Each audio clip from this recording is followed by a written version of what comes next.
Après plusieurs années de conception et de tests en laboratoire, tout est prêt pour le grand départ. C'est entre le 30 novembre et le 10 décembre 2014 que la sonde japonaise Hayabusa 2 décollera de la base de Tanegashima au sud du Japon.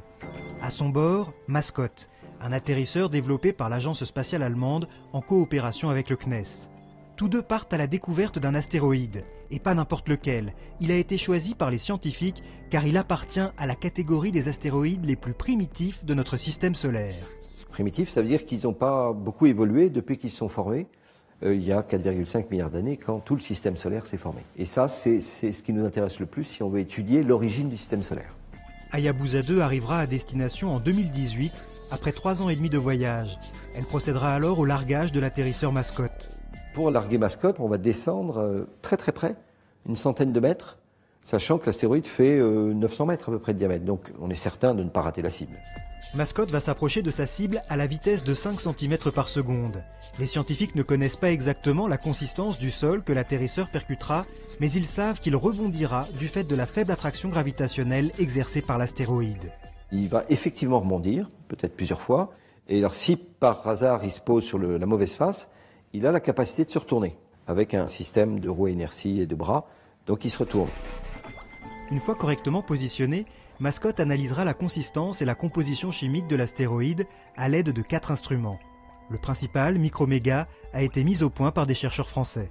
L'instrument Microméga qui a été développé par l'IAS est un microscope hyperspectral, c'est-à-dire que pour un échantillon du sol, on va pouvoir avoir une image pour chaque longueur d'onde. Ainsi, on pourra accéder à la composition minéralogique du sol.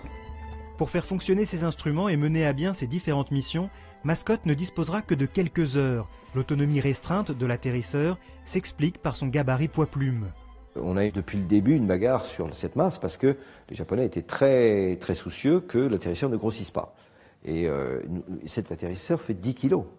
On ne pouvait pas mettre des panneaux solaires. Là, on n'a qu'une pile. Donc on a une durée de vie qui est fonction de la durée de la pile et ça fait à peu près une douzaine d'heures.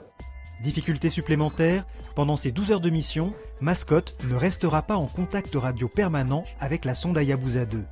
Il faut savoir que l'astéroïde a un mouvement de rotation sur lui-même d'environ 7 heures et par rapport à la sonde qui va rester en orbite, on va avoir une phase dite de nuit, une phase où on ne pourra plus communiquer avec la sonde en orbite parce que nous ne serons plus en visibilité avec la sonde, puis une phase de jour où nous devrons communiquer à tout prix, sous peine de perdre, là aussi, les données scientifiques que nous aurons accumulées pendant la phase de nuit.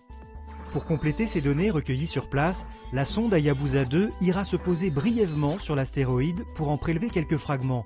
Elle aura ensuite pour mission de rapporter ces échantillons sur Terre, mais avant de pouvoir les analyser, les scientifiques devront s'armer de patience. Le retour de la sonde et de sa précieuse cargaison est prévu pour fin 2020.